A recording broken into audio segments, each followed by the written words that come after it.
we have a simple meditation and spinal breathing. Maybe Nelly mentioned it, I don't know. But you sense on the in-breath that energy is rising up inside the spine to the brain. Maybe you can't make it to the brain and the heart.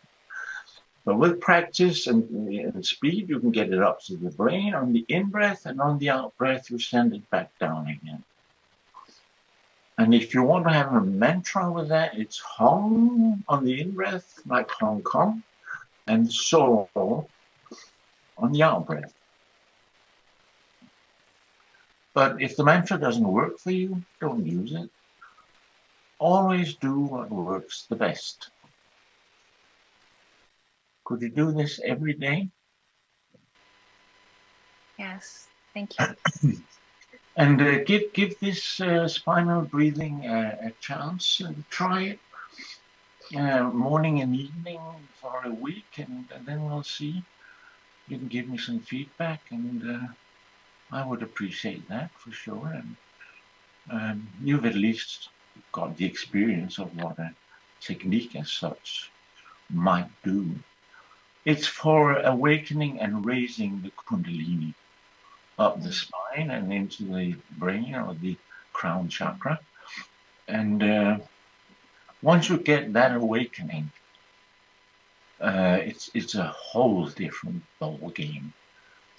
You probably have that, but it can awaken even more and take total control eventually. And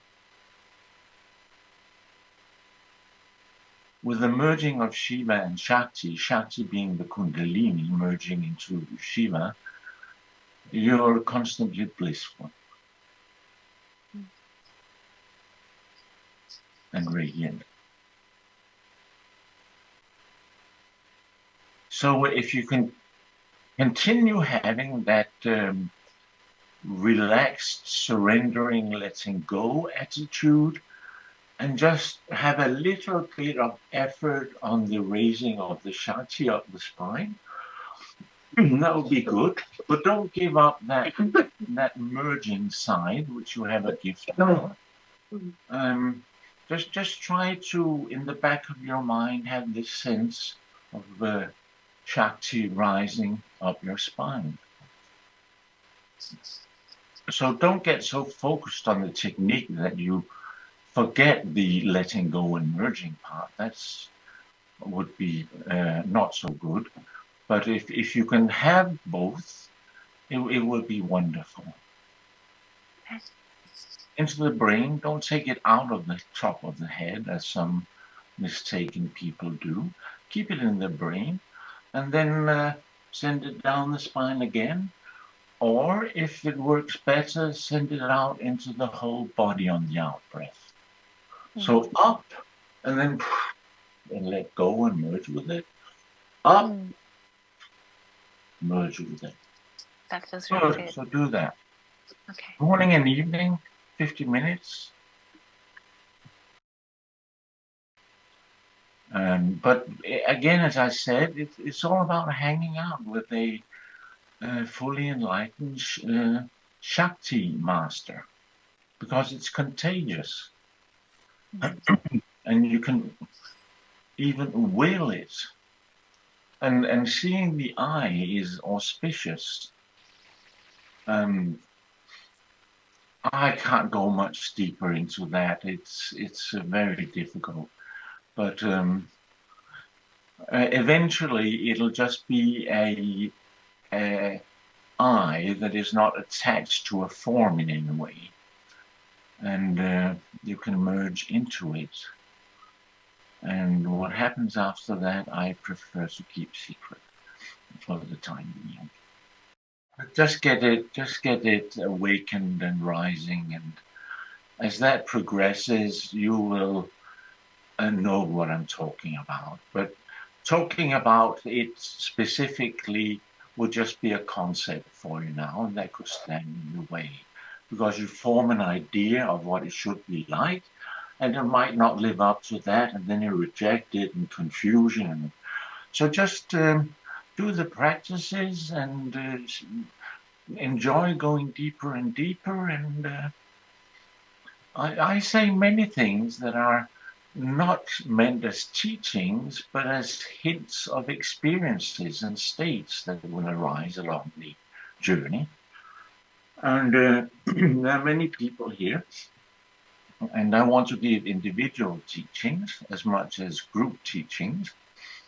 So sometimes I'm talking in general, but addressing someone specific, and other times I talk in general, and somebody might feel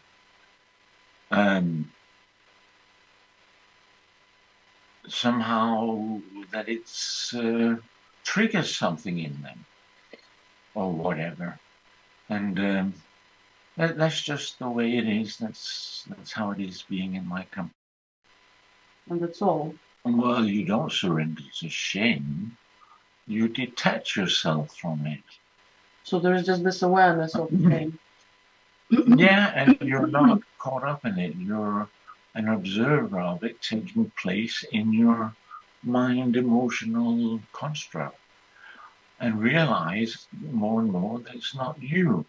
And eventually you will realize that it's a form of Shakti. But it has to be pure Shakti, formless. It is formless. I'm just labeling it for the sake of the question. Yeah, it's fine. Shame is a form, and it's not a pleasant form. No, just this Shakti, but I can label it if I need to. Yeah. You don't need to, ever. Just be Shakti. Give up all the negative emotions. Don't let them grab you or control you or influence you. We can call it the global, universal, omnipresent, unmanifest Shakti on one hand, and on the other hand, there's contraction of that, which exists in the subtle body, and that is known as Kundalini. And we want to dissolve that contraction of Shakti, so it merges and dissolves in Shiva, pure being, and then you may. This is a path of the Divine Mother. That's why I always say Jai Ma, because, well, to me everything is Mother. And it's also a path of Shiva, and Krishna also contributes to it, but primarily it's Mother. Mother is Shakti, of course, and grace, and this grace form of Shakti will take care of your spiritual progress and keep inflaming it, so to speak. You just have to reach out, and that reaching out is your daily meditations. And that's where the surrender part comes in. When you feel this grace touching you, you open up and let it grab you. And then you give up everything, even techniques, everything, and just merge with that. And when that has come to some sort of completion and you're out of it, and then you go back to your technique of raising Kundalini. So it's always a back and forth. I often use a metaphor. The technique is like taking a train ride to a certain station.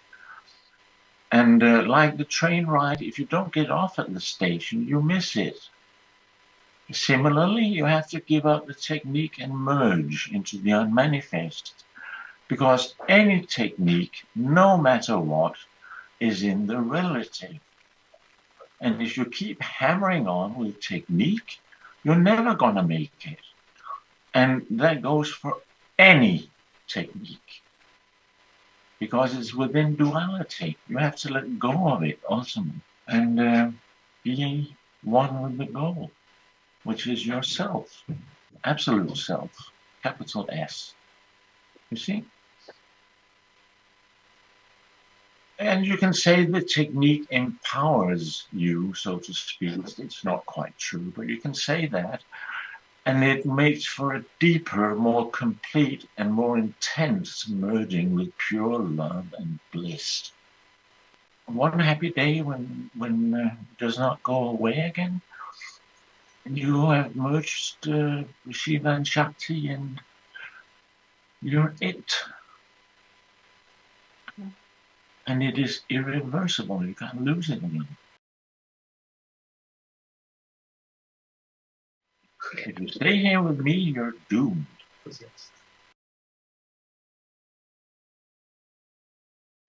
I pray for that day. Yeah, don't worry. Keep hanging out with both David and I, and you have a good chance of getting there. Many wonderful things will be revealed to you as the Kundalini process progresses.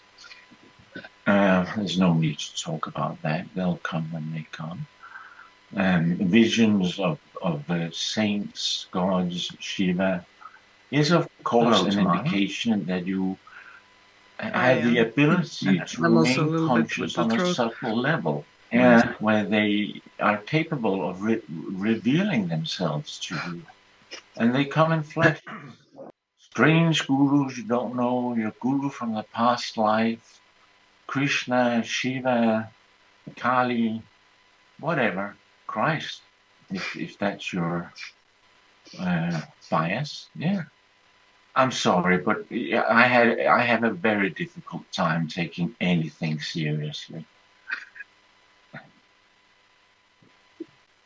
There's a big difference between not caring and being careless.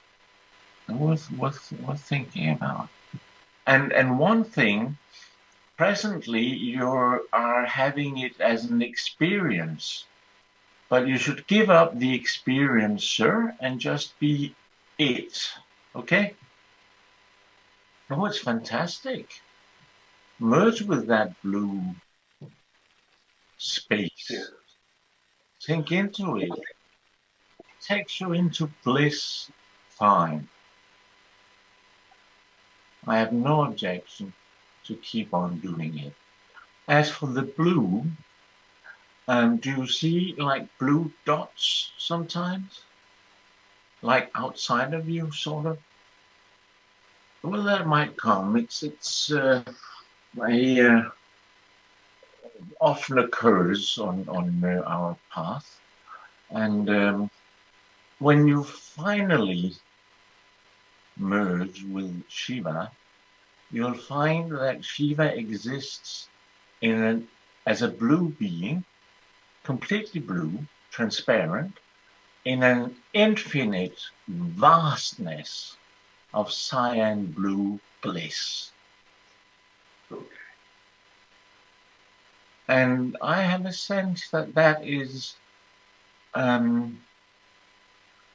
beginning to reveal itself somehow to you. So sink into it. But it's only in the beginning Kundalini seems like some separate energy. But eventually you realize it's a contraction of yourself. And as those contractions fall away, you realize it's pure love. More of those experiences if you hang out here. Come to my intensives, meet me physically. I promise you that.